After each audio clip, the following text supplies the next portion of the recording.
12वी पास महिलांसाठी आनंदाची बातमी. अंगणवाडी सेवक मदतनीस पदांसाठी भरती जाहीर. महिलांनो, सरकारी नोकरीची संधी शोधत असाल तर ही माहिती तुमच्यासाठी महत्त्वाची आहे. महिला व बाल विकास विभागामार्फत अंगणवाडी मदतनीस पदांसाठी भरती प्रक्रिया सुरू झाली आहे. 12वी उत्तीर्ण पात्र महिलांकडून ऑफलाईन अर्ज मागवण्यात येत असून सांगली जिल्ह्यातील रिक्त जागांसाठी ही भरती होत आहे. अर्ज करण्याची अंतिम तारीख 24 जुलै 2026 आहे. उमेदवाराचे वय 18 ते 35 वर्ष असावे, तर विधवा महिलांसाठी कमाल वयोमर्यादा 40 वर्षे ठेवण्यात आली आहे. अर्जदार संबंधित स्थानिक स्वराज्य संस्थेच्या हद्दीतील रहिवासी असणे आवश्यक आहे.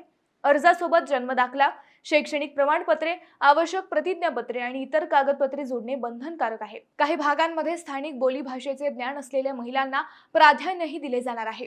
त्यामुळे पात्र आणि इच्छुक महिलांनी वेळ न दवडता आवश्यक कागदपत्रांची पूर्तता करून मुदतीपूर्वी अर्ज सादर करावा. इतर जिल्ह्यांसाठीही अशाच भरतीच्या जाहिराती लवकरच येण्याची शक्यता व्यक्त केली जात आहे.